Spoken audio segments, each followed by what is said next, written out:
KBS 열린 토론.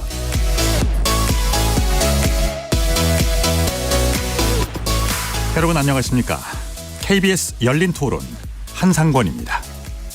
한중 관계는 좀 많이 멀어진 것 같고 한일 관계는 그래도 좀 예전에 대비해서 개선된 것 같습니다. 가깝게는 친하게 지내면 좋죠. 중국이나 일본이나. 근데 과거의 행적이라든가 현재 가지고 있는 여건이라든가 이런 것들을 종합해 놓고 보면 결코 쉽지만은 않을 것 같아요. 사실 일본은 저희랑 같이 뭉칠 수 있을 것 같긴 한데 중국은 어쨌거나 북한이랑 붙어있는 관계고 중국이 애매모호한 태도를 취하지 않을까요? 협력적인 관계를 가면 좋겠는데 전 세계적으로 뭐 미국이 딱 중심이 되는 이제 세계에서 이제 다극화되고 있잖아요. 세계적 분위기가 좀 지역적으로 한로를 개척하는 것도 나쁘지 않다. 오히려 그런 게 바람직하지 않을까라고 생각이 들어요. 거리에서 만난 시민들의 목소리였습니다. 연내에 우리나라에서 개최될 예정이었던 한중일 정상회의가 사실상 불발된 것 같습니다. 지난달에 한중일 3국 외교장관이 만나서 관련 사안들을 논의는 했는데 결국 결론을 내리지 못하고 끝이 났습니다. 이제 올해 개최는 어려워진 상황이고요.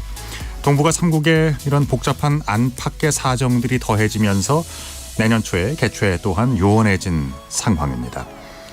북한의 무력 도발 수위는 높아지고 있고 한중일 정상회담 무산이 또 한반도 정세에는 어떤 영향력으로 작용하게 될지도 궁금해집니다.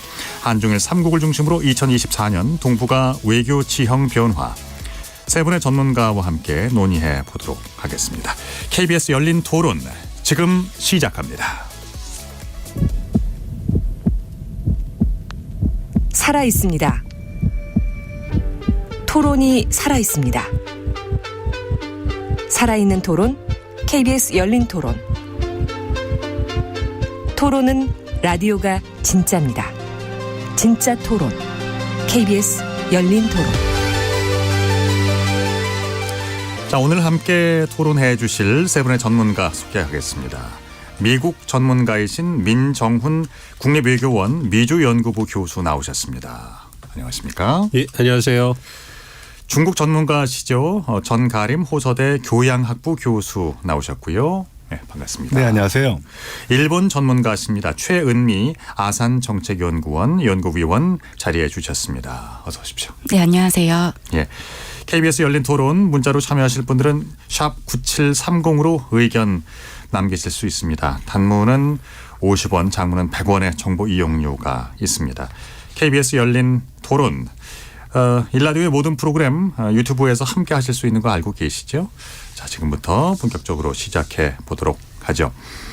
지난달에 한중일 외교장관 회의를 통해서 한중일 정상회담 급물살을 타는 분위기였는데 아까 얘기가 나온 대로 올해 연말이라든지 내년 연초에 개최는 좀 어려워진 것 같습니다.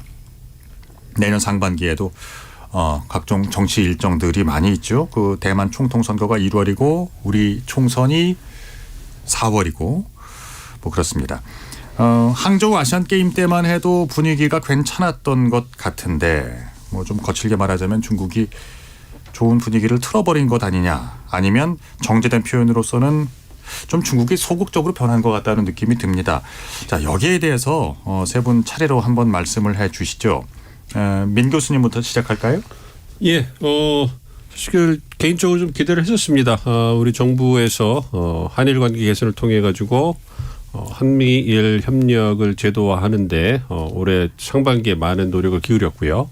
그 기제에는 한미동맹을 강화하는 게 있었기 때문에 어쨌든 정책적 선택이었고 전략적 그 명료성을 보여주기 위해서 한일 관계 개선, 한미동맹 바탕으로 해서 한일 관계 개선, 한미일 협력을 강화하는 부분이 성과였는데 이것을 바탕으로 해서 이제 중국과의 관계를 개선하는 게 중요한 하반기의 목표였다 이렇게 생각을 하고 있었습니다. 그리고 말씀해 주신 것처럼 한중 간의 관계가 특히 이제 한중일 정상회담을 우리나라가 이번에 의장국이기 때문에 서울에서 개최하면서 뭔가 한중 관계의 물꼬를 틀 수 있을 거다 이렇게 기대를 하고 있었는데 이 시간이 지나면서 들려오는 얘기가 중국이 굉장히 소극적이다. 답을 잘 하지 않는다. 이런 얘기가 좀 많이 들려왔어요. 그러면서 좀 아쉬운 부분이 있었고 아무래도 중국 입장에서는 이제 한미일이 가까워짐에 따라서 중국이 이 한국과 일본과 어떠한 스탠스를 취해야 되는 거에 이 부분에 대해서 국내적 어려움에 더불어서 좀 이렇게 그 입장을 정리하는 부분에 있어서 좀 그 시간이 걸렸다고 생각하고요. 언론에 나오는 것처럼 한국이나 일본이 보다도 적극적으로 중국에게 좀 러브콜을 보내는 그런 모습을 보여줬으면 중국이 나오기가 좀 쉽지 않았을까 이런 부분이 있었는데 한국도 일본도 뭐 입장이 있기 때문에 그런 부분에서 그 각국의 입장차가 좀 그 부각되면서 좀 이렇게 좀 시간이 지연되는 거 아닌가 생각을 하고 있고요. 그렇지만 시간이 좀 지나면 어쨌든 한중일은 삼국이 협력해야 된다는 그러한 모티베이션 그 어떤 그 계기에 대해서는 필요성에 대해서는 잘 그 인식하고 있기 때문에 시간이 걸릴 뿐이지 서서히 개선될 거다 이렇게 생각하고 있습니다. 예. 일본과도 중국의 회담이 이번에는 없었죠. 최은미 연구위원은 어떻게 보십니까? 네. 네, 한중일 정상회담 같은 경우에는 사실은 이제 보통은 이제 우리가 처음에 얘기했을 때 올해 한 하반기 정도까지만 하더라도 연내 개최될 것이다라는 좀 전망들이 있었는데 이제 그러다가 시간이 조금 지나면서 연내는 좀 어려울 것 같고 내년 초이지 않겠냐라는 이야기들이 나왔었죠. 그리고 특히나 외무장관 회담이 부산에서 개최가 되면서 그래도 이제 정상회담으로 가는 마지막 단계였기 때문에 가능성이 있을 거다라고 예견을 했었는데 지금 상황으로 보면 이제 국내 정치적인 요인들이 좀 많이 작용을 하는 것 같고요. 그러다 보니 이제 언제 개최될지 모르는 그런 불투명한 상황에 좀 놓여 있다 이렇게 좀 볼 수 있을 것 같습니다. 네, 한일중 정상회담의 그 전개 과정을 좀 살펴보면은 우리가 2008년도에 처음 시작을 했었고 그리고 원래는 이제 매년 개최를 하자라고 했었는데 쭉 개최를 하다가 2012년도까지 개최를 하고 개최를 못했죠. 네. 그리고 2013년, 14년은 개최를 못했고 2015년에 다시 했습니다.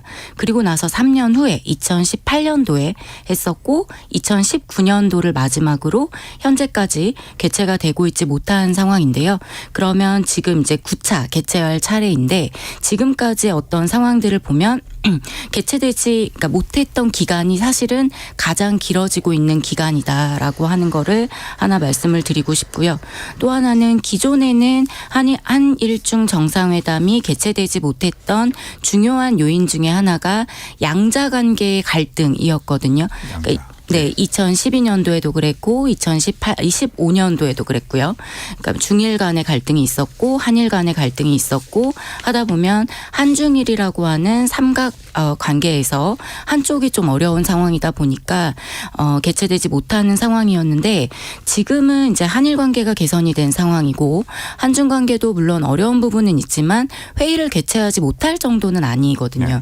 근데 그럼에도 불구하고 지금 개최되지 못하고 있는 이 상황은 일단 국내 정치적인 요인들이 대외 정책에 굉장히 많은 영향을 끼치고 있다. 이렇게 두 가지 좀 말씀드릴 수 있을 것 같습니다. 알겠습니다. 자, 중국 전문가이신 전가림 교수님은 어떻게 보십니까? 네, 그 리오프닝 과정에서 한중일 3국의 어떤 만남 그리고 이 만남을 통해 가지고선 지난 횟수로 3년 동안은 만나질 못했다는 말씀을 조금 전에 최 박사님께서 해주셨습니다. 그 문제를 해결하고 나아가서는 이제 3국이 공이 원하는 정상 간의 어떤 만남을 통해 가지고선 새로운 어떤 모멘텀을 찾고자 했는데 네. 대내외적인 측면에서 각자의 사정이 굉장히 좀 급박했던 것 같습니다. 일본과 한국의 갑작스러운 관계 개선이라든지 한미일의 관계가 급속하게 진전이 되면서 데이비드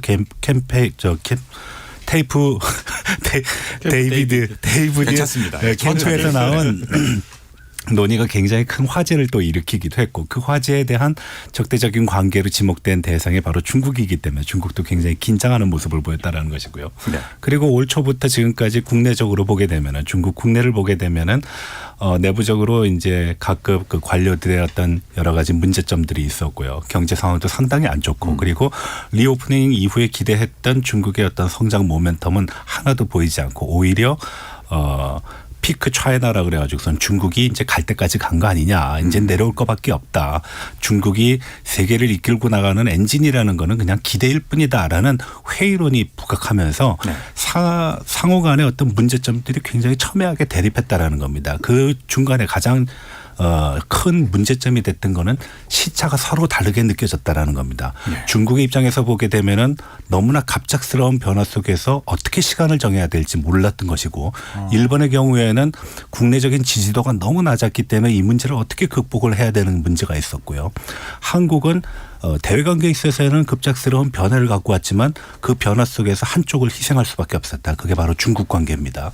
그래서 삼국의 어떤 관계의 시차가 너무 크게 존재했기 때문에 이걸 조율하는 과정이 쉽지 않았다라는 겁니다. 그래서 외교장관 회의가 비록 있었음에도 불구하고 삼국 간의 정상회담을 통해 가지고서 이 문제를 극복하려는 의식은 공통점을 형성을 했지만 실질적으로는 돌파구를 찾지 못했다.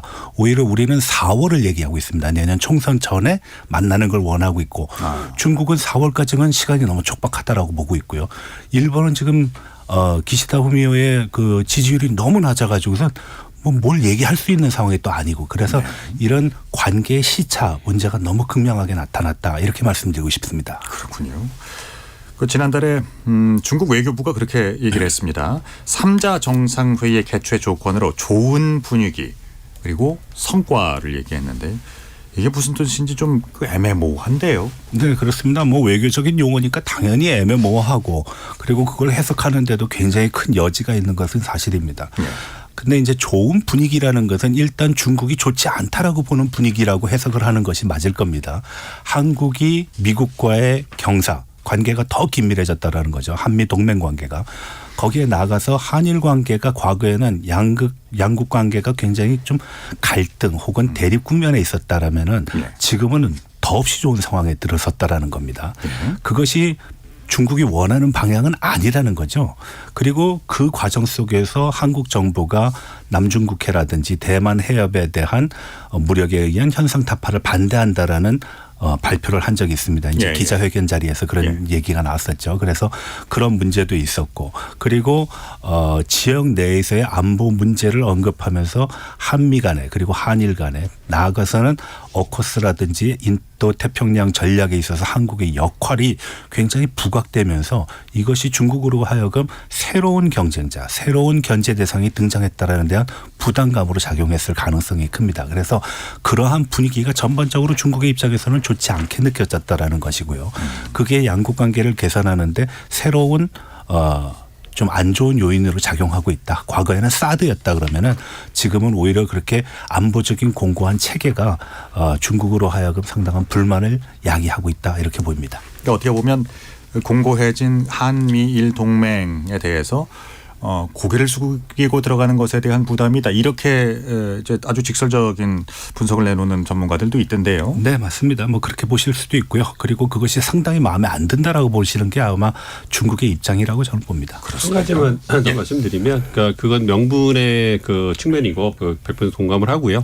또 하나는 그 좋은 분위기 말씀해 주신 그 성과잖아요. 그러니까 성과를 낼 수 있는 의제가 그러니까 한중일 간에 그 단기간에 도출하기 쉽지 않았다 이렇게 생각을 하고 있습니다. 특히 중국의 경제가 어렵기 때문에 이러한 상황에서 중국이 이제 한국과 일본에게 시장을 좀 더 개방하거나 뭐 투자를 이끌어낼 수 있는 여건을 만들어줘야 되는데 그런 여건이 그 좀 마련되지 않아서 그러니까 중국 내부적으로 좀 시간이 필요한 것이 아닌가 이런 부분 때문에 그러니까 아무래도 정치적으로 덜 민감한 경제적 측면에서 한미일 3국이 지역의 주요 국가로서 협력하는 모습이 있어야 국내적으로 3국 모두 뭔가 내세울 수 있는 만남의 명분이 있는데 그런 부분에서 좀 간격을 좁히기가 어려운 게 아니라 시간이 좀 부족한 것이 아닌가 좀 생각을 하고 있습니다. 그래서 근데 그 얘기는 좀 지나면 얼마 좀 그 좁혀나갈 수 있지 않을까 생각하고 있습니다. 아마 좋은 분위기는 몇 가지 측면에서 우리가 만들 수도 있을 겁니다.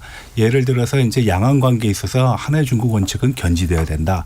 그리고 그 양안의 문제는 양안에서 해결해야 된다. 이거는 어떤 외부 세력에 의한 변화가 있어서는 안 된다. 이런 식의 발언이라든지 아니면은 일본의 최근 북해도 그러니까 홋카이도의 그 정어리들이 많이 죽어나갔는데 그게 지금 오염수와 관계가 있는 게 아니겠는가. 그래서 오염수에 대한 한국의 입장도 중국과 거의 비슷한 정도의 수준에서 일본에 전달된다 그러면은 아마 중국의 입장에서 보면 이것도 좋은 분위기를 만드는 소식이 될 수 있을 것이고요. 아마 또 한 가지를 얘기한다 그러면 이건 저 개인적인 생각이긴 하지만 우리 정부가 미국에 경사돼 있기 때문에 미국보다는 중국에 관심이 있다라는 걸 보여주는 그런 메시지가 하나 필요할 텐데 대통령이 중국어를 열심히 공부한다든지 아니면은 중국에 관심이 굉장히 많다든지 하는 것도 좋은 시그널이 될 것입니다. 왜냐하면 과거 이명박 정부 때도 그런 상황이 전개가 됐었고요. 그리고 박근혜 시대 때도 그러한 메시지를 던져라면서 양국 관계가 상당히 좀 좋은 쪽으로 이끌어진 적이 있거든요. 그래서 그것도 하나의 방법이라고 생각을 합니다. 알겠습니다. 성의를 더 표하자 뭐 이런 말씀이시군요. 자, 그리고 그 이번 상황에 대해서 이런 분위기가 형성된 데는 이제 일본 국내에 여러 가지 문제점이 있었다고들 말씀하시는데 최은미 위원님, 일본에는 지금 무슨 일이 일어나고 있는 겁니까? 네, 우리 언론에도 보도가 많이 나왔는데 두 가지죠. 하나는 이제 기시다 총리의 지지율이 굉장히 많이 하락하고 있다. 이제 10%대로 나오고 있고요.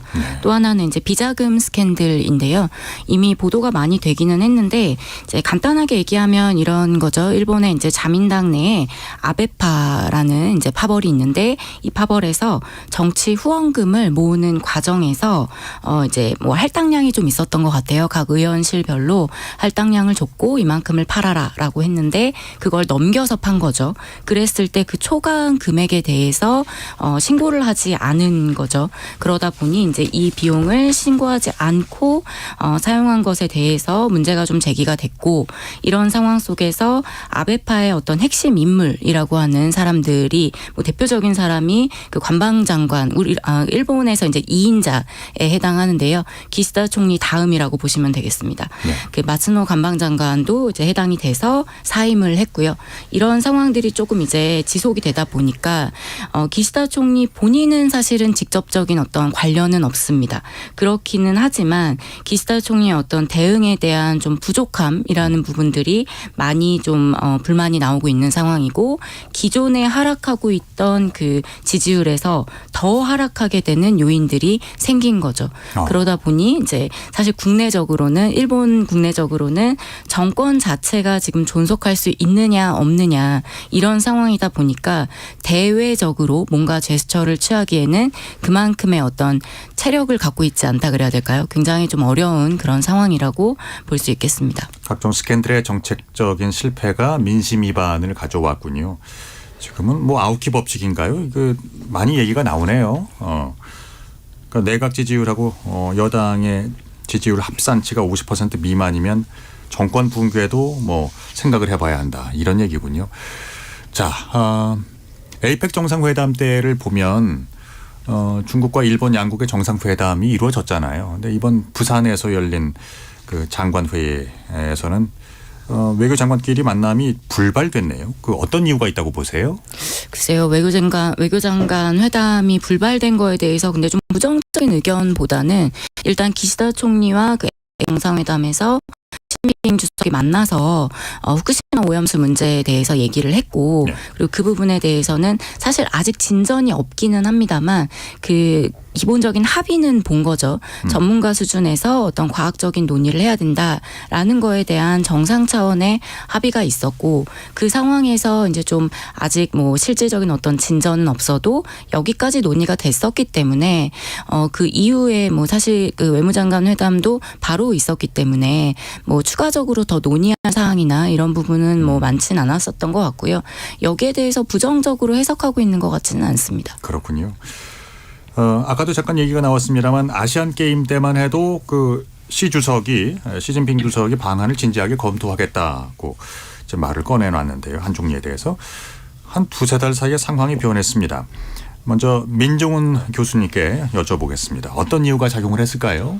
아무래도 시진핑 주석이 그 방안을 할 수 있는 그런 여건이 만들어질 시간이 부족했다 이렇게 생각을 하고 있습니다. 그러니까 어쨌든 정상께서 국빈 방문이라든지 어떤 그 타국을 방문할 때는 명분도 있어야 되지만 성과도 있어야 되는 부분이 있거든요. 네. 그러니까 한국 입장에서는 중국과의 관계를 개선하기 위한 그러한 계기로 삼기 위해서 한중 정상회담이 열리면 굉장히 좋겠지만 중국 입장에서는 또 중국 국민들에게 보여줘야 될 성과가 있지 않겠습니까? 그러니까 계속 그 한미일 협력이 강화되고 그러니까 미국 주도로 해가지고 중국 견제가 강화되고 있는데 이런 상황에서 중국은 과연 한국으로부터 무엇을 얻어낼 수 있을 것인가? 그걸 얻어낼 준비가 충분히 되어 있는가? 이 부분에 대해서 양국 간의 어떤 그 의견차가 존재하지 않았나 좀 생각을 하고 있고요. 아무래도 이제 그 중국 입장에서도 이제 그 미국과의 관계를 개선하고 그 틀에서 조금씩 이제 한국과 일본과의 관계를 개선해 나가는.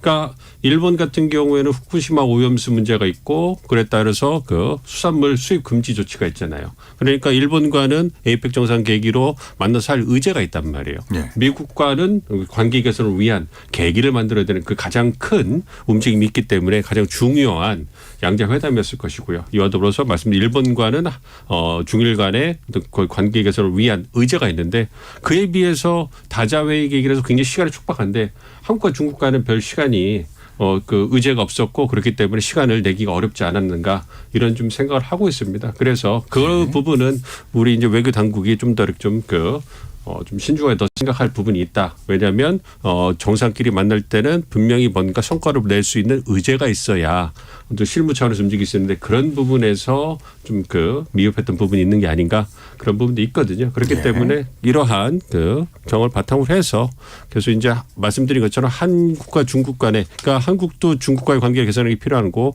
중국도 한국과의 관계를 개선하는 것을 원하고 있기 때문에 시간의 문제이지 서서히 나아질 거다 이렇게 생각하고 있습니다. 그렇군요. 그러니까 기본적으로는 그러니까 의제를 핵심 사안으로 말씀하셨고요. 그 전 교수님의 의견과 크게 다르진 않으신 것 같습니다.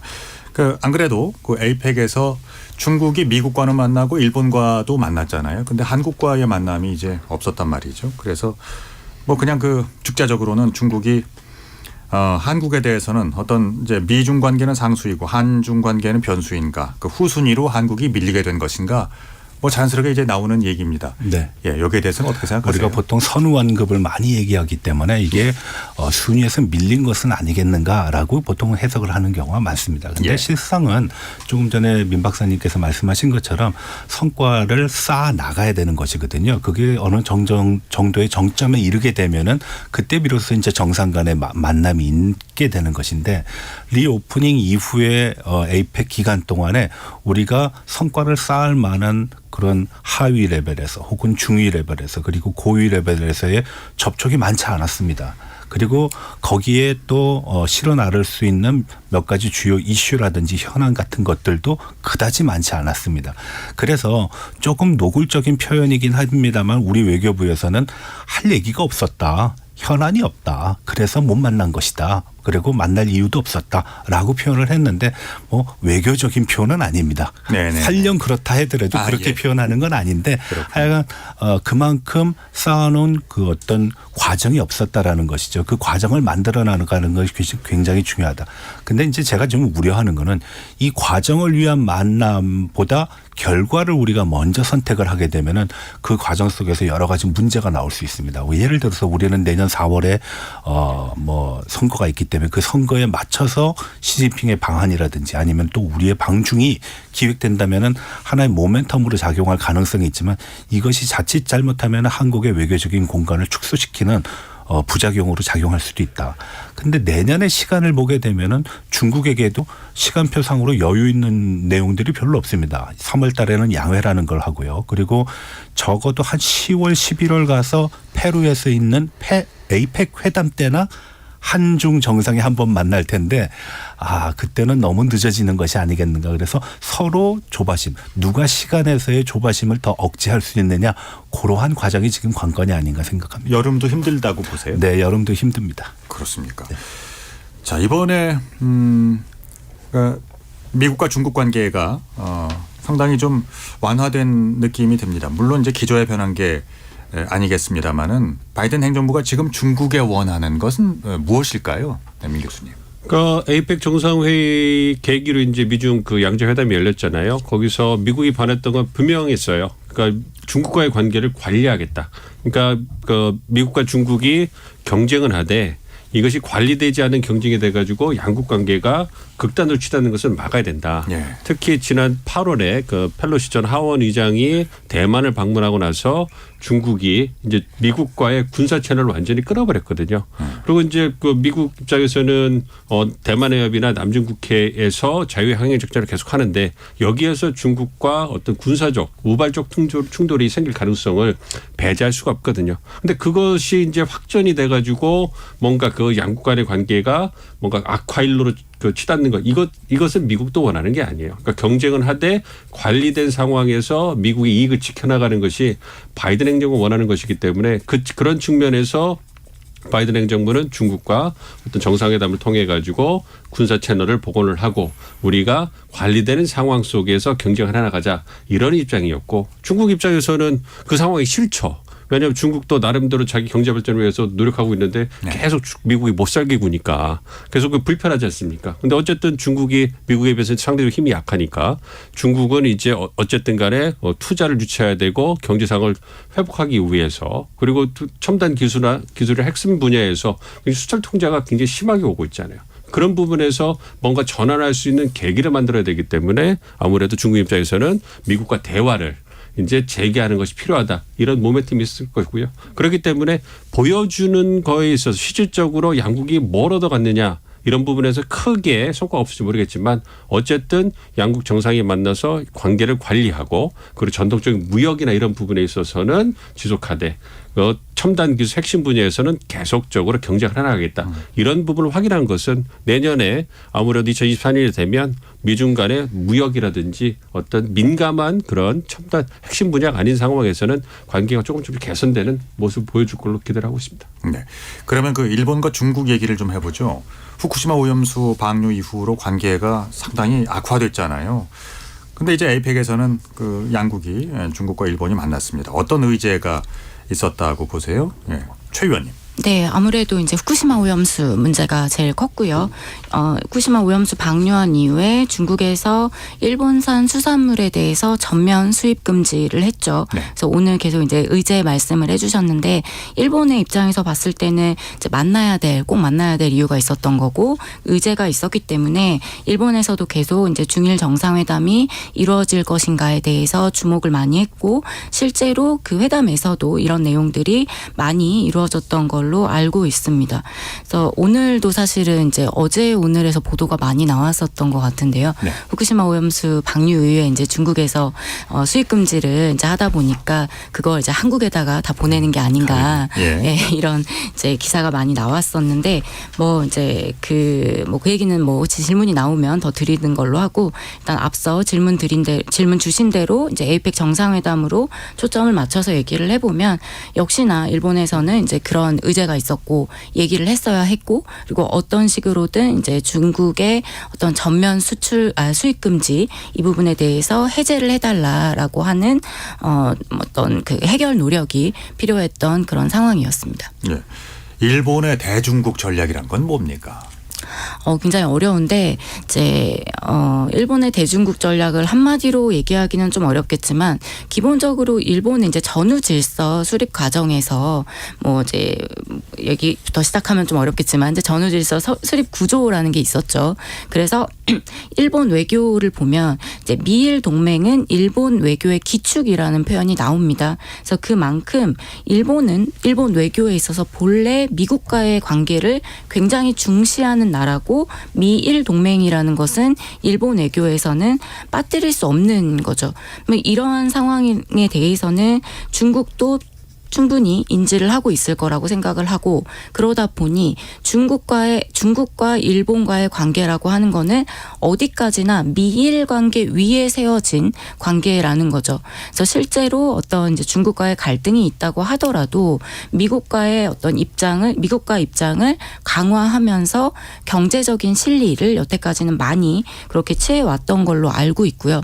다만 이제 최근에 일본에서도 중국에 대한 어떤 견제의 목소리가 적지 않게 나오고 있고요. 그리고 바이든 대통령하고 스가 총리가 예전에 이제 정상회담을 처음 했을 때 그때 대만 문제가 언급이 됐습니다. 그 부분은 일본에서도 굉장히 화제가 됐었고 그만큼 이제 사실은 어떻게 보면 금기시했던 건데 이야기를 올렸다라는 것만으로도 중국에 대한 어떤 우려, 견제 목소리가 굉장히 커지고 있다라는 건데요. 그렇다고 하더라도 중국과 어떤 이제 적대시하는 거는 당연히 아니고 그 과정에서 실리적으로 취할 수 있는 거는 취하겠다라고 하는 어떤 입장을 갖고 있는 거죠. 그렇군요. 알겠습니다. 그동안에 이제 우리나라가 한미일 3국과의 협력 동맹 여기에 이제 초점을 맞춘 만큼 중국과는 좀 멀어졌다는 지적도 뭐 가능할 것 같습니다. 지금 그 윤석열 정부의 대중 외교 전략은 어떻게들 평가를 하고 계신지요? 전 교수님부터. 네, 기본적으로 윤석열 대통령께서의 어떤 대중 관계를 가지고 얘기했을 때는 대미 관계를 빼놓고 얘기할 수가 없습니다.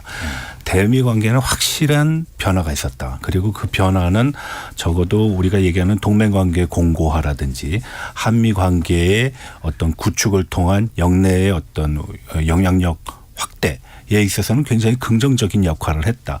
다만 여기에 준한 한중 관계는 이루어지지 못한 것이 있다. 그 전에 있었던 사드의 문제도 해결이 안 됐었고 그리고 북핵 문제에 대한 한국과 중국 간의 공조를 통한 대북 압박도 현실적인 면에서 여러 가지 난관에 부딪혔던 게 사실이고요. 그래서 사실은 만나야지 모든 것이 해결이 되는데 만남 자체가 이루어지지 않았습니다. 아마 미국하고 중국의 관계에 있어서도 그런 고민이 분명히 있을 겁니다.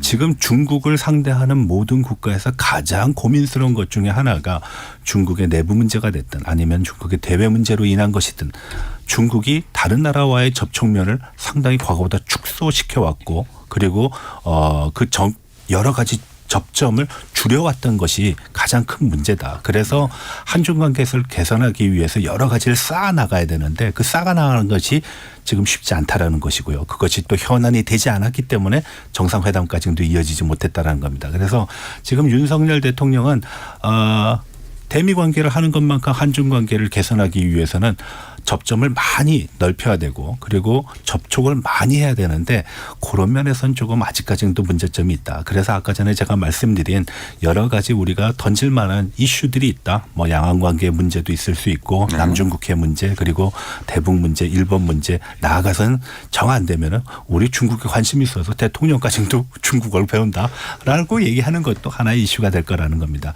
분명한 것은 지금 중국도 똑같은 상황에 직면해 있다라는 겁니다. 그래서 중국이 무엇을 내놓을 만한 것도 없기 때문에 중국 역시도 지금 고민스러울 겁니다. 그래서 양국 간의 시간표가 너무나 큰 차이가 난다라는 겁니다.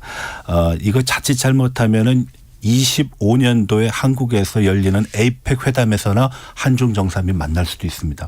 이렇게 되면 한중 관계는 굉장히 안 좋은 분위기를 자아낼 수밖에 없다라고 저는 봅니다. 그렇군요. 자, 그럼 이제 미국이 보는 대중 외교 전략은 또 어떨까요, 민 교수님? 그러니까 미국 같은 경우에는 그 대중국 전략이 어쨌든 중국의 부상을 견제하는 것이고요. 그러니까 경쟁을 통해서 공존하겠다. 뭐 이런 기조를 바이든 행정부가 갖고 있습니다. 그렇기 때문에 과거의 냉전 시대처럼 미국과 중국이 미국과 소련처럼 두 개의 진영을 나눠가지고 완전히 경쟁하면서 누가 이기는가를 갖다가 보여주는 그 경쟁하는 시대는 아니고요. 이제는 그 미국과 중국과의 관계가 복합적으로 얽혀 있기 때문에 과거의 냉전식의 미소 경쟁은 가능하지도 않고 바람직하지도 않습니다. 불가능하기 때문에 그런 측면에서 이제 미국도 말씀드린 것처럼 중국과의 관계를 관리하면서 그러면서 이제 미국이 갖고 있는 중국에 대한 상대적 우위를 유지해 나가는 것 이런 부분이거든요. 그걸 위해서 한국이나 일본 같이 영내 주요 동맹이나 파트너 국가들과 힘을 합치고 있는 상황입니다. 그렇기 때문에 그러한 측면에서 한국이 미국과 중국 사이에서 어떠한 스탠스를 취해줘야 되느냐 이게 굉장히 저희 외교적 과제로 구상을 한 거고 어쨌든 윤석열 정부에서는 그 정책 공약으로 외교 분야에서 안보 분야에서 정책 공약으로 내세웠던 것이 한미 동맹을 재건하고 한미 협력을 증대하겠다. 이걸 바탕으로 해서 글로벌 중추 국가로서의 위상을 확립해 나가겠다. 이러한 공약을 내걸었기 때문에 집권 초반에는 한미 동맹을 강화하고 한일 관계 개선을 통해서 한미일 협력을 강화하는데 거기에 방점을 찍었던 겁니다. 네. 그거는 정책적 선택이었기 때문에 나중에 우리 국내 정치를 유권자가 선택할 부분인 거고요. 평가할 부분인 거고요. 어쨌든 그 초반에 이제 그 한미 동맹을 강화하고 한미일 협력을 개선했기 때문에 이제는 한중 관계를 좀 개선해 나가겠다. 이러한 부분에 의해서 의지를 강하게 갖고 있는 것 같습니다. 근데 문제는 정관인 교수님 말씀해 주신 것처럼 현안이나 의제를 발굴하기 쉽지 않은 거예요. 그러니까 한국과 중국 간에 그런 부분에서 계속적으로 한중 간에 접촉할 수 있는 현안 의제를 만들어서 실무차원에서 계속 접촉을 해줘야지만 서로 대화할 수 있는 계기가 만들어지는 거 아니겠습니까? 그걸 위해서 계속 노력을 해나가야 될 것이고요. 이제 미중 간의 관계가 조금씩 개선이 돼서 이제 경제 분야에 있어서 숨통이 좀 트이게 되면 그러면 우리도 중국과 경제적 측면에서 얘기할 수 있는 공간이 조금씩 더 생길 겁니다. 그렇기 때문에 그런 부분에서 또 이제 그 중국과의 관계를 개선해 나갈 수 있을 거고요. 그래서 모두에 말씀드린 것처럼 정치적 부분, 그러니까 외교적 부분, 안보적 부분에서 민감한 사안들을 가지고 이제 계속 논의하기는 어려우니까 경제, 무역 부분에서 서서히 조금씩 관계가 개선되고 있기 때문에 그러한 측면을 통해 가지고 이제 그 우회적 접근해서 네. 일본이 그런 건 잘하거든요. 그러니까 알겠습니다. 대중국 견제하면서도 실리적으로 중국과 계속 대화를 하는 부분 이런 부분에서 우리도 해칭을 좀 잘할 수 있는 그러한 상황이 왔으면 좋겠습니다. 중국과의 접점을 늘리는 것 혹은 이제 물꼬를 틀 수 있는 주요 주제 중에 하나가 문화가 아닐까 하는 생각도 드는데요. 그러니까 중국이 적극적으로 나선다면 한한령을 해제한다든가 하는 뭐 아쉬운 사람이 서두르게 된다고들 합니다마는 뭐 조바심을 일부러 이렇게 보일 필요는 없다고 생각이 되고요. 그러면 이건 좀 짚고 다음 주제로 넘어가야 될 것 같습니다. 연내 정상회담의 무산 이런 것들이 동북아 정세에 미칠 영향, 한반도에 미칠 영향은 어떨까요, 정 교수님? 사실은 굉장히 심각한 상황입니다. 왜냐하면은 중국과 미국이 갈등, 코로나 이전서부터 무역 전쟁, 트럼프 행정부 당시 그리고 코로나 문제 그리고 양국 간의 무역 문제에서 반도체 문제로 싸움을 계속해 왔습니다. 그 싸움을 만약에 다른 거에 비유를 하자 그러면은 서로 채찍을 들고 서로를 후려치는 겁니다. 예, 그러니까 이제 뭐 보통 미국에서는 배싱이라고 표현을 하더라고요. 네. 근데 후려쳤는데 후려치고 지금은 잠정적으로 그럼 서로 맞고 아프고 따가우니까 좀 쉬었다가 하자. 미국에서는 대선이라는 게 있고요. 중국에서는 국내적인 지도자들의 어떤 부패 문제라든지 경제 불경기라든지 이런 문제 때문에 또 시간 벌기가 필요한 상황에서 일정 정도의 합의를 얻었습니다. 그게 바로 에이펙에서 양국 간에 마치 일정 정도의 합의에 이른 것 같은 모습이 그렇게 나타났는데 문제는 그때 우리가 아무것도 할 게 없다라는 거는 진짜 외교적인 진공 상태. 공백 상태 그리고 위험 상태로 들어가는 겁니다. 이때 우리가 중국하고도 접촉할 수 있고 미국하고는 물론이고 이런 관계를 유지를 해야 되는데 그걸 못한다는 것이 지금 상황에서는 가장 위태스러운 게 아닌가 저는 그렇게 봅니다. 누가 먼저랄 건 없지만 키를 가진 것은 뭐 한국이라고 말할 수 있을까요? 한국이 더 주도적으로 이런 환경에서 돌파구를 마련해야 됩니다. 조금 전에 진행자께서도 말씀하셨다시피 문화도 한 부분이 될 수 있고요. 예. 문화 좋지 않습니까? 뭐 한류도 되고 뭐 또 그동안 서로 교류도 없었으니까 그래서 그런 걸 돌파할 수 있는 돌파점을 찾아야 된다. 한 가지 시그널이 안 보이는 건 아닙니다. 과거에 우리의 외교 안보라에는 대개 안보 위주의 사람들이 있었기 때문에 굉장히 좀 경직되고 딱딱한 모습들이 많이 나타났는데 최근 들어서 이제 통상과 관련된 사람들이 많이 이제 얘기가 되고 있거든요. 통상은 아무래도 돈과 관련된 거기 때문에 웃으면서 또 거래를 해야 되기 때문에 아마 곧 좋은 분위기가 있지 않을까 그렇게 기대를 해봅니다. 그 연장선상에서 드리는 말씀인데요. 세 분께 골고루 다 들어보도록 하겠습니다. 지금 한미일 삼각 편대 동맹 관계는 그 어느 때보다도 강고해졌습니다. 그렇다면 이런 상황 속에서 가치 외교 우리가 지금 추구하고 있는 이런 외교 전략의 보완의 필요성은 없을까? 만약에 필요하다면 어떤 방향으로 수정을 해야 될까? 이 말씀을 세 분께 좀 들어보고 싶습니다. 먼저 최 의원님 어떻게 생각하십니까? 이게 지금 뭐 다르게 좀 표현을 하면 이제 전략적 모호성이냐, 전략적 명확성이냐 이제 이런 부분으로 얘기를 할 수 있을 것 같아요. 근데 과거에 우리가 전략적 모호성을 취했을 때는 그러니까 어느 쪽도 아니고 좀 모호하게 있는 거죠. 근데 그런 걸 취했을 때는 이제 미중 경쟁에서 선택을 강요받는 상황에서 우리가 뭔가 명확하게 이제 입장을 보여야 된다라는 의견들이 많았고 전략적인 명확성을 취하는 지금은 오히려 너무 경사되는 것 아니냐 이제 이런 우려들이 나오는데요. 어느 쪽을 취하더라도 고민할 수밖에 없는 문제인 것 같아요. 근데 그렇다고 해서 그러면 우리가 계속해서 모호한 상태로 있었어야 했냐? 저는 그렇게 보지는 않습니다. 우리는 우리의 입장이라는 게 있고 그 부분은 이제 세계를 향해서 발신을 하는 거는 굉장히 중요한데 다만 이제 그 부분에 있어서 다소 거칠게 표현되는 부분들이 많다는 거죠. 외교적인 수사도 분명히 필요하고 국가 간의 관계에 있어서 근데 그러한 부분들이 좀 많이 걸러지지 않고 나오다 보니 예. 좀 어려운 부분이 있었던 것 같고요. 예. 뭐 그냥 하나만 더 강조드리면 결국에 우리가 지금 강조하고 있는 그러니까 것들이 이제 자유민주주의와 시장경제라는 부분에 대해서는 지켜가야 될 거라고 생각합니다. 알겠습니다. 시간을 좀 효율적으로 써야 되겠습니다. 민 교수님. 예, 그 가치 외교를 표발하고 있는데요. 뭐 정책적 선택이기 때문에 그 부분은 이제 진행상을 봐야 되긴 합니다만 가치 외교에서 가치를 어떻게 정의하는가가 관건이라고 생각해요. 그러니까 지금까지는 우리가 보편적 가치 원칙에서 자유, 인권, 민주주의 그래서 민주 동맹 파트너 이 부분에 방점을 찍었는데 세계에는 민주주의가 아닌 국가들도 많이 있고요.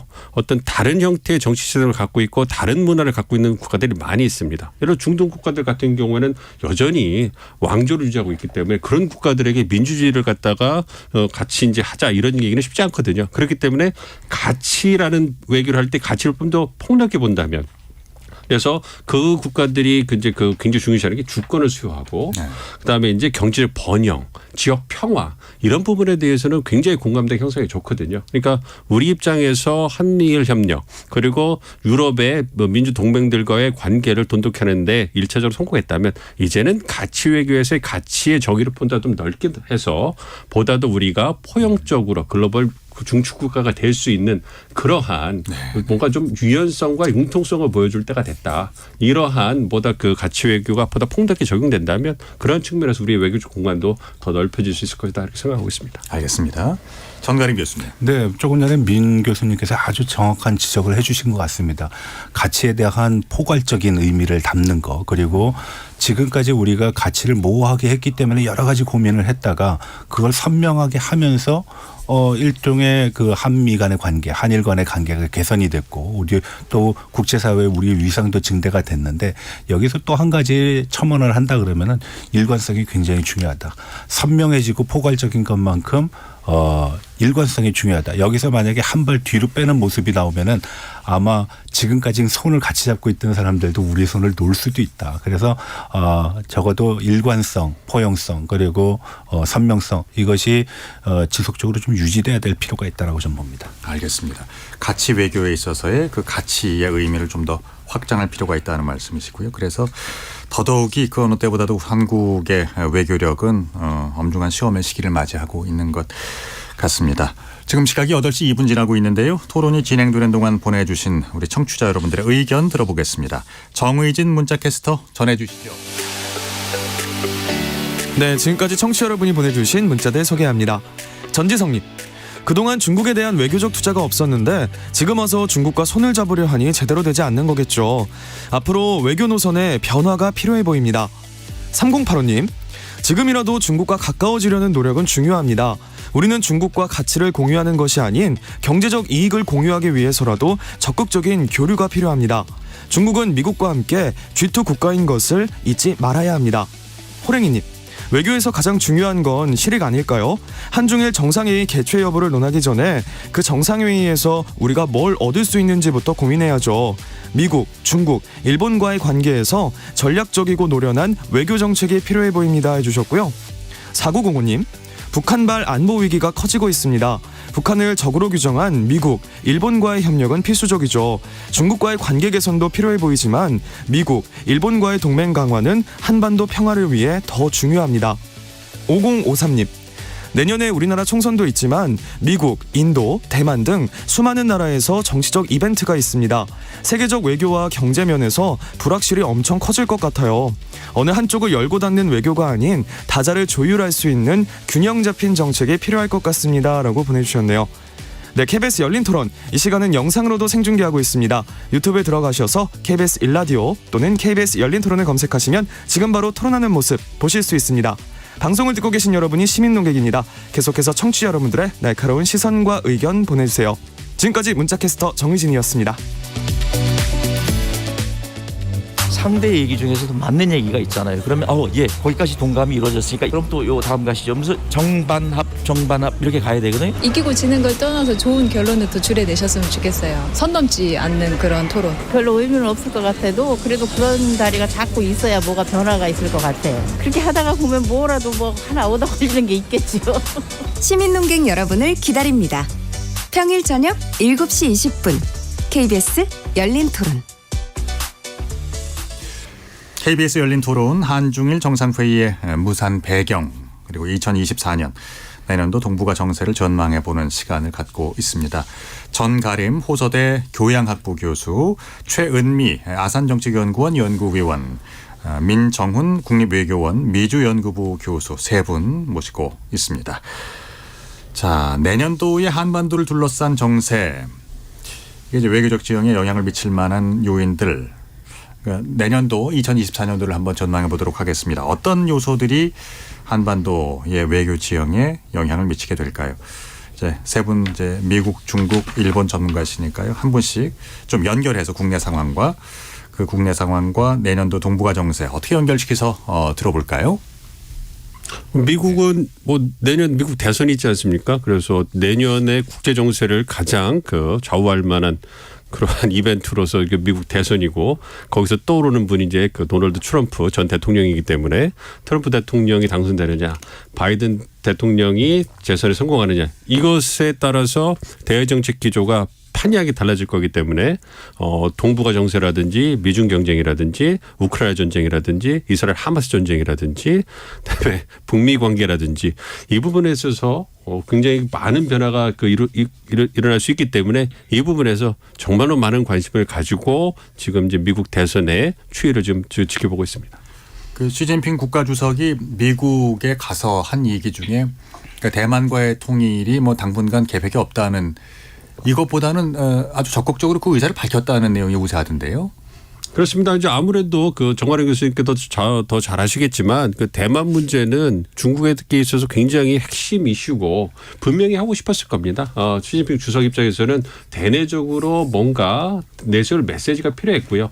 경제적 측면에서 뭔가 수출 통제를 좀 약화시키고 투자를 강화할 수 있는 방법을 찾아내지 못한다면, 그렇다면 대만 문제에 있어 가지고 하나의 중국 원칙을 바이든이 그 지지한다는 것을 확인하고 싶었을 거고요. 그리고 시진핑 국가주석이 중국이 갖고 있는 대만에 대한 입장에 대해서 보다 강력하게 입장을 보임으로 해가지고 미국이 허튼 생각을 하지 않도록 할 수 있는 그러한 계기를 만들어서 국내적으로 홍보하고 싶었던 부분이 있었을 거예요. 그렇기 때문에 그러한 부분이 보다 좀 강한 언어로 통일까지 얘기가 나오지 않았나 생각하고 있습니다. 네. 전 교수님. 네, 뭐 시진핑이 바이든한테 27년, 35년에 때리지 않겠다라고 얘기해서 이제 전쟁 안 되겠구나, 안 돼도 되겠구나라고 판단하는 것보다는 시간을 차라리 정해줬으면 심리적인 준비라도 할 텐데 이제 심리적인 준비도 할 수 없는 그런 상황이 증명이 된 거라는 측면에서는 그렇게 썩 좋은 건 아니다. 그리고 앞서 민 교수님께서 말씀하셨겠지만 대만이 이제 중국에서 보면 핵심 이익이기 때문에 절대로 놓을 수 없는 부분입니다. 하나의 중국이라든지 조국의 위대한 통일 과업을 완수하기 위해서라도 대만 문제를 미국의 협상거리로 만들어 놓는다라는 건 중국이 용납할 수 없다라는 측면에서 보게 되면은 이건 뭐 굉장히 중요한 현안이 될 수 있을 것이고요. 또 한 가지는 미국의 어떤 국내적인 문제, 중국의 어떤 대내적인 문제, 그리고 대외적인 문제로 인해 가지고선 한반도의 어떠한 균형점, 안정세를 못 찾는 거는 굉장히 불행한 측면입니다. 지금 그런 상황이 일어나고 있어요. 예를 들어서 위성을 발사한다든지 아니면은 탄도미사일 실험을 한다는데 국제적인 제재를 할 수 없는 방향, 그리고 똑같은 목소리로 북한을 규탄도 할 수 없는 그런 내용들이 나오고 있다라는 거는 굉장히 위험스러운 부분입니다. 그래서 이런 과정 속에서 왜 한국에 더 기민하고 더 폭넓은 외교가 전개돼야 되느냐. 미국은 미국대로의 각자 도생, 중국은 중국대로의 각자 도생하게 되면은 한반도는 굉장히 큰 위험에 빠질 수 있기 때문에 그렇다는 겁니다. 그래서 그런 측면에서 보게 되면은 우리가 2024년에는 조금 더 새로운 외교적인 돌파, 한중 간의 관계 개선, 그리고 미중, 그리고 일중, 한미 간의, 한일 간의 관계를 더 공고히 하는 그런 외교가 전개돼야 되지 않는가라고 생각합니다. 알겠습니다. 최 의원님. 네, 일본 국내적인 상황이랑 같이 연계시켜서 이야기를 해보면 이제 아무래도 지금 매우 하락하고 있는 기시다 총리의 지지율을 생각하지 않을 수 없고, 그런 차원에서 봤을 때 이제 자민당 총재가 바뀔 수 있는 거죠. 이제 일본의 총리가 바뀔 수 있다라는 얘기인데, 그렇지 않다 하더라도 기본적으로 기시다 총리, 그러니까 다시 얘기하면 자민당 총재로서의 임기가 내년 9월까지이기 때문에요. 네네. 일단은 이제 총재 선거가 있을 것 같고. 같고요. 그러니까 중의원 해산이 있을지 없을지 모르는 상황인데 지금 상황으로는 아직 조금은 예측하기 어렵습니다. 지지율이 너무 떨어져서 해산할 수 없다라는 거죠. 근데 그렇다 하더라도 그러면 지금 일어나고 있는 일본의 이 정치 자금 스캔들이 일본 자민당을 흔들 수 있을 정도냐라고 할 때는 또 그렇게까지는 아니다라는 시각이 많습니다. 네. 왜냐하면 이러한 방식으로 정치 자금을 좀 이제 모았던 것들이 좀 관행적으로 많이 있었고 그러다 보니 자민당 내에 가장 큰 파벌인 아베파가 와해될 수는 있겠지만 자민당 자체가 무너지지는 않을 거다. 그러면 결국 다시 집권 여당이 되는 거는 자민당일 거고요.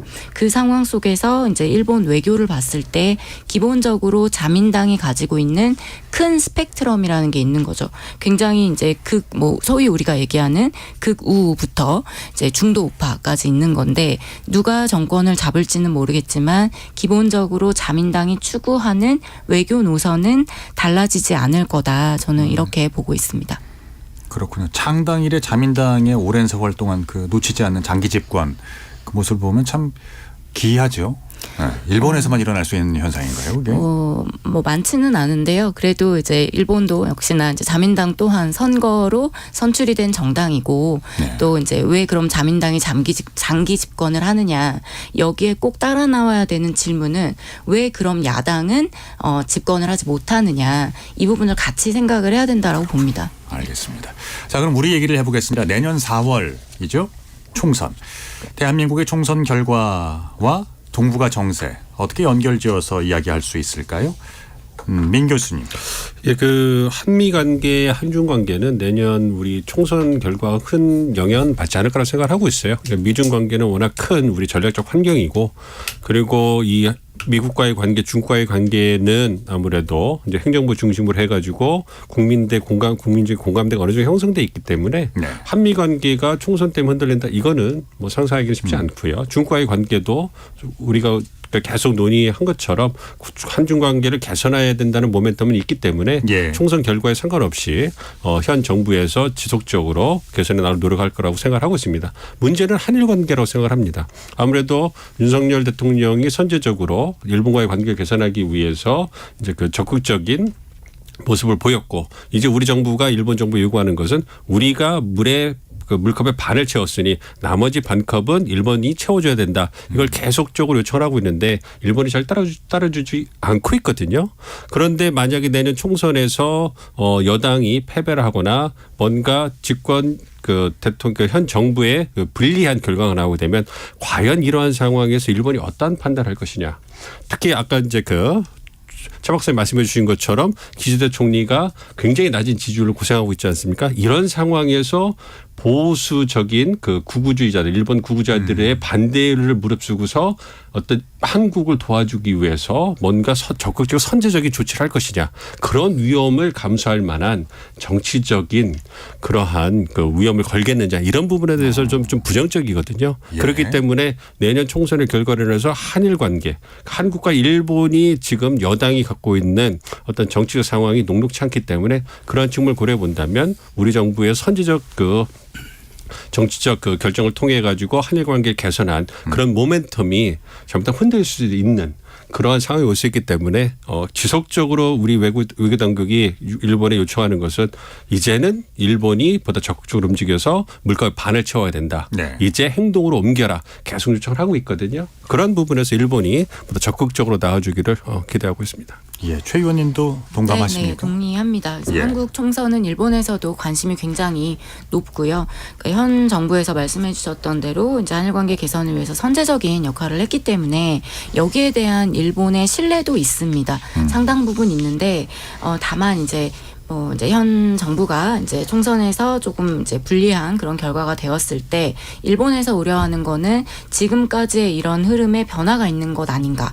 혹은 그렇지 않다 하더라도 윤석열 정부의 대일 정책의 어떤 동력을 상실하는 게 아닌가라는 우려가 있고 여기에 더해서 결과적으로 이것이 이제 추후에 대선에까지 영향을 미칠 게 아닌가라는 어떤 우려가 있고요. 알겠습니다. 한일 관계는 사실 정치적인 영향을 상당히 많이 받다 있다 보니까 예. 이러한 것에 대해서 좀 그런 변동성을 감안해서 좀 제도적인 기반을 마련하자라는 것을 한국에서 계속 요청을 하고 있는 걸로 알고 있습니다. 네. 그러면 이제 미국 대선 얘기를 해보겠습니다. 뭐 트럼프와 더불어서 지금 뭐 다크호스로 떠오르는 인물이 있더군요. 그 니키 헤일리 전 유엔 대사도 그렇고요. 그러니까 이들을 변수로 넣었을 때 만약에 이제 미국 정권이 바뀐다면 중국과 일본과의 관계도 역시 변화할 수 있겠죠. 전 교수님 먼저 말씀해 주시죠. 아마 그러한 것이 상당히 중국의 희망사항일 겁니다. 네. 뭐 비록 주기가 짧아져 가지고선 대응하는데 또 새로운 거를 마련해야 되겠지만 그런 부담감보다는 지금의 상황이 지속되고 있는 것은 중국 입장에서 보면 그렇게 바람직하지 않다라고 보기 때문에 네. 변화의 하나의 모멘텀을 찾기 위해서라도 미국 대선의 결과가 좀 다르게 났으면 하는 기대감은 있을 겁니다.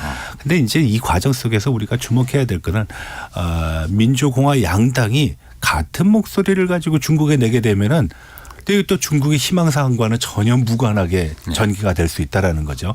그래서 그런 모멘텀의 공통분모를 어느 정도 미국 내에서 형성할 수 있는가 중국에 아마 제일 관심이 있어 하는 부분일 거고 그렇기 때문에 지금 모든 중국의 대외 정책 그리고 경제와 관련된 것들이 다 순차적으로 밀리고 있습니다. 에이펙과 관련돼 가지고선 중앙경제공작회의도 밀렸고 네. 그리고 삼중전에도 밀렸고 그래서 모든 것들이 밀려나는 건 결국 뭐냐 미국의 변수가 너무나 가변적이라는 겁니다. 그 가변적인 변수를 보다 명확하게 하기 위해서 지금 중국은 굉장히 고민스럽고 한다. 네.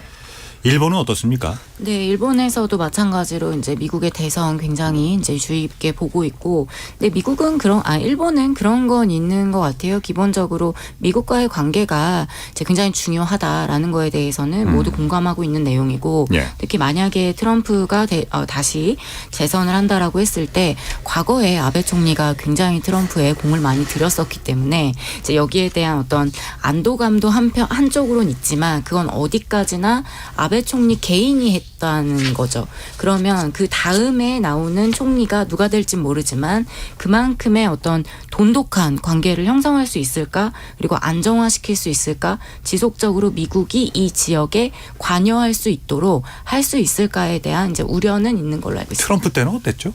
아베 총리와 굉장히 사이가 좋았습니다. 네. 그랬군요. 예. 자, 우리나라의 경우는 뭐 트럼프 전 대통령이 집권할 시기에 미국의 대한반도 정책을 기억하고 있는데요. 미국의 대선과 우리나라의 외교 전략과 한반도의 상황 어떻게 보세요, 민 교수님? 아무래도 바이든 전 대통령과 트럼프 전 대통령의 그 대선으로 가서 트럼프 전 대통령이 재선한다고 한다면 아무래도 지금 진행되고 있는 미국의 한반도 정책 기조라든지 동아시아 정책 기조가 좀 바뀌겠죠. 네. 그렇지만 미국의 전략적 고려는 바뀌지 않을 거예요. 중국의 부상을 견제하고 그걸 위해서 한국과 일본 같은 영내 주요 동맹들과 경제나 안보 부분에 협력하는 부분은 이거는 미국의 이익에 부합하는 것이고 트럼프 대통령도 어떻게 바꾸지는 못하는 부분입니다. 그런데 이제 방법론에 있어가지고 어떻게 접근하느냐 요게 차이가 있는 거죠. 네. 바이든 대통령 같은 경우에는 동맹을 중시하면서 혈맹 가치를 강조했는데 트럼프 대통령은 거래 중심적이잖아요. 네. 그렇기 때문에 접근법이 달라질 거고요. 그런 측면에서 우리가 보다 실리적으로 접근하는 부분 4년의 경험이 있기 때문에 우리도 많은 준비를 하고 있고요. 그래서 큰 문제로 어려움 없을 거라고 생각하고 북미 관계에 있어서 뭔가 지금의 교체 상태를 해소할 수 있는 정상 외교가 활성화될 가능성이 있습니다. 그 말씀을 좀 여쭙고 싶었는데요. 예. 북한이 이제 말리를 볼 수 있는 눈, 말리를 때릴 수 있는 주먹을 갖게 됐다고 했잖아요. 이제 도발 강도가 점점 지금 높아지고 있고요. 지금 북한은 어떤 생각을 하고 있을까요? 아무래도 북한은 중장기적으로 러시아와 중국의 도움을 바탕으로 해가지고 자력 갱성하고 자유적 군사력을 제고하는 그런 노력을 하고 있습니다. 이거는 바이든이 이기든 트럼프가 이기든 변하지 않을 거예요. 그렇지만 트럼프 대통령이 전 대통령이 재선에 성공한다면 이러면 정상회귀의 가능성이 있죠. 그렇기 때문에 그거를 대비해서 최근에 얼마 되지 않았지만 김성 주유엔 대사가 뭐라고 얘기했냐면 미국이 정말로 대화를 하고 싶으면 연합 군사훈련을 중단해라 얘기를 했단 말이에요. 그러고 나니까 그 트럼프 전 대통령이 선거유세에서 뭐라고 얘기했냐면 나는 김정은 위원장과 관계가 좋다. 이렇게 응수를 했단 말이에요. 그런데 2018년에 한반도의 봄 그때를 생각해 보시면 북한과 미국이 그 대화를 재개할 때의 전제 조건이 뭐였냐면 북한이 내세운 것이 연합군사훈련을 멈춰라. 그거에 대해서 트럼프 대통령이 받아줬단 말이에요. 예. 그러니까 최근에 김성 그 북한 그 유엔 대사가 얘기한 건 뭐냐면 과거에 했던 선제 조건을 그대로 얘기를 한 거란 말이에요. 이거는 좀 더 좀 깊게 생각해 본다면 트럼프 전 대통령이 보낸 메시지일 수 있다. 그러니까 북한은 트럼프 전 대통령이 재선되면 대화할 준비가 되어 있다. 그러니 트럼프 전 대통령도 우리는 연합군사훈련만 중단하면 당신과 대화할 여지가 있다. 그러니 그걸 한번 생각해봐라. 이렇게 던진 거고 김정은 위원장과 관계가 좋다고 트럼프 전 대통령이 얘기를 했으니까 두 정상이 만날 그러한 데서 정치적 제약은 없다고 볼 수 있는 거죠. 그렇기 때문에 그런 부분에서 정치적으로 생각해 본다면 북미 관계가 재활성화될 가능성은 높다 이렇게 생각하고 있습니다. 그 대선 전까지 미국 대선 전까지 북한의 어떤 규모가 좀 있는 도발이 이어질까요? 당연히 그렇게 되겠죠. 예, 계속 그런 도발은 있을 겁니다. 지금 제가 제일 우려하는 거는 북한과 대화를 할 수 있는 물고 한미연합훈련 안 하면은 대화는 할 수 있다. 사실 이게 중요한 게 아니라 그 사이에 어떤 변화가 있었느냐. 북한의 위협의 강도가 증가했고 위협을 할 수 있는 능력이 증가했다는 겁니다. 북한의 그런 능력치와 의지가 강해졌는데 과거의 기준에 의해서 판단하는 건 굉장히 위험스럽다. 그래서 한국은 적어도 미국 대선 과정에서 공화와 민주 양당에 걸쳐 가지고선 지금 위험의 상황이 변했다. 그리고 북한의 능력이 변했고 의지가 변했다라는 걸 주지시킬 필요가 있다. 그리고 이 문제를 가지고 또 중국에 전달할 필요도 있습니다. 이게 비단 양관계뿐만 아니라 동북아 관계도 당신네들한테 그렇게 좋은 영향으로 작용하지 않을 거다. 왜 미국이 더 가까이 올 거고 일본이 더 개입을 할 여지를 열어주는 거기 때문에 그래서 우리의 역할은 지금 이 시점에서 북한의 변화에 대한 양상을 정확하게 전달하고 소개하고 그걸 가지고 마케팅을 할 필요가 있다라고 봅니다. 그러니까 하나 말씀드리면 어쨌든 북한 입장에서 북미 대화가 트럼프 전 대통령이 재선과 더불어서 다시 재개된다고 생각한다면 대미 협상력을 제고해야 되잖아요. 그 대미 협상력을 제고하는데 가장 중요한 수단이 핵미사일 능력의 어떤 향상인 겁니다. 그래야지 ICBM 능력을 가지고 미국 트럼프 대통령과 군축 협상을 할 수 있는 여지가 커지기 때문에 이런 측면을 고려해 본다면 북한이 지속적으로 어떤 중장거리 미사일 능력과 핵 능력을 증진시켜 나가는 그런 내년이 한 해가 될 가능성이 굉장히 높다 이렇게 말씀드릴 수 있겠습니다. 중국에 대해서 그래서 북한에 대한 어떤 역할을 기대했는데 결과적으로 보면 별 역할을 하지 않고 오히려 이제 미국에서 좀 적극적으로 나오기를 바라고 있는 것도 같습니다. 지금 이런 상황 속에서는 남과 북의 대결이 강대강 구도로만 계속 이제 치닫게 되고 상승 효과를 보이고 있는데요. 세 분께 골고루 들어보겠습니다. 남북 관계 앞으로 어떻게 될 전망을 하고 계십니까? 전 교수님부터. 남북 관계는 상황이 굉장히 안 좋은 방향으로 계속 가고 있습니다. 그건 뭐냐? 앞서 말씀드렸다시피 북한의 의지와 능력이 계속적으로 제고가 되고 있다. 근데 주변에 있는 국가들은 북한의 위기의 능력과 그리고 위기의 의지가 증가되고 있다는 사실을 우선시하지 않고 대화의 가능성을 얘기하고 그리고 대국 관계를 개선하려는 데 주력을 하고 있다는 것이 가장 큰 문제입니다. 오히려 북한의 요소가 대국 관계를 파탄의 길로 몰고 갈 수도 있음에도 불구하고 그러한 의지가 정확하게 반영돼 있지 않다라는 것은 상당히 좀 우려스러운 부분이라고 할 수 있겠습니다. 네. 그리고 일본 같은 경우는 김정은 위원장과의 정상회담도 추진하고 있다고 하던데요. 남북 관계 이런 것들이 어떤 영향을 미치게 되고 또 우리가 고려해야 될 사항이 어떤 게 있을까요? 최 의원님. 네. 일단 일본의 입장에서 이제 기시다 총리가 지지율이 가장 높았을 때가 3월에서 5월이었는데요. 그때 보면 이제 한국과의 관계가 이제 개선이 되고 그리고 G7 히로시마 서밋하고 그랬을 때 지지율이 올라가면서 이제 한편으로 나왔던 얘기가 기시다 총리의 방북설 혹은 방중설 이런 얘기가 좀 나왔습니다. 그만큼 이제 다른 외교 부분에 대해서 신경을 쓰겠다라는 거였는데 사실 일본과 북한과의 관계에 있어서는 이제 좀 한정되어서 얘기를 하면 납치 문제라고 하는 거를 빼놓을 수 없기 때문에 이 부분에서 어떤 정말 눈에 보이는 가시적인 성과가 있지 않는 한 굉장히 어려운 회담이 될 거라고 생각을 하고 그런 차원에서는 좀 움직이기는 어려울 것 같습니다. 근데 남북 관계가 어떻게 달라지느냐 혹은 북일 관계가 어떻게 달라지느냐라고 하는 거는 결국 이제 한국, 일본이 서로 간에 정보 공유가 반드시 어떤 이제 필요한 부분이 있고 북일 간의 관계 진전에 있어서 한국이 모른다든지 혹은 남북 간의 관계에 있어서도 일본이 충분히 어떤 그러니까 위협에 대한 어떤 정보도 공유받고 네. 해야 되는 부분이 있기 때문에 이 부분을 지속적으로 좀 신경을 써야 될 것 같습니다. 예, 민 교수님. 네, 아무래도 이제 남북 관계가 이제 계속 그 강대강 대치를 갖고 있기 때문에 좀 우려스러운 부분이 있습니다. 어쨌든 북한이 원인 제공자고 계속 그 핵 미사일 능력이 군사적 위협이 증대되고 있기 때문에 한국이 미국과의 어떤 방위태세나 방위세를 강화하는 것은 그거는 불가피하고 꼭 필요한 조치라고 생각하고 있습니다만 예. 말씀드린 것처럼 그 미국의 그 대선이라든지 동북아 정세가 계속 변하고 있기 때문에 이러한 측면에서 우리 정부도 또 외교적 측면도 대비하는 그러한 조치가 필요하다. 그렇기 때문에 남북 관계, 그러니까 북미 관계가 개선될 가능성, 미중 관계가 개선될 가능성에 대비를 해가지고 그럼 과연 우리는 남북 관계에 있어서 어떠한 입장을 가지고 그리고 북미 그 대화가 재개되거나 개선이 됐을 때 어떠한 역할을 할 것인가에 대해서 명확한 입장이 있어야 되고 그리고 과거에 뭔가 남북 관계, 북미 관계 개선될 때 비핵화가 진전될 때는 우리의 역할이 굉장히 컸어요. 우리가 창의적인 아이디어를 내가지고 이끄는 부분이 있거든요. 그러한 부분도 이제 하나하나 준비할 때가 됐다 이렇게 생각하고 있습니다. 아울러서 그 윤석열 정부의 외교 전략에 대한 제언도 좀 짧게 좀 들어보겠습니다. 오늘 그 저희가 주로 얘기했던 것이 이제 한미 동맹의 복원. 그리고 한미일 협력 증대를 어느 정도 이뤄냈기 때문에 이제는 중국과의 관계도 개선하고 글로벌 중추 국가로서의 위상을 확립해 나갈 때가 됐다. 그렇기 때문에 가치 외교에 있어서도 보다 폭넓은 정의를 통해서 유연성과 포용성 이러한 부분을 좀 보여줄 때가 됐기 때문에 그러한 한 해가 되기를 기대하고 있습니다. 알겠습니다. 전가림 교수님. 네.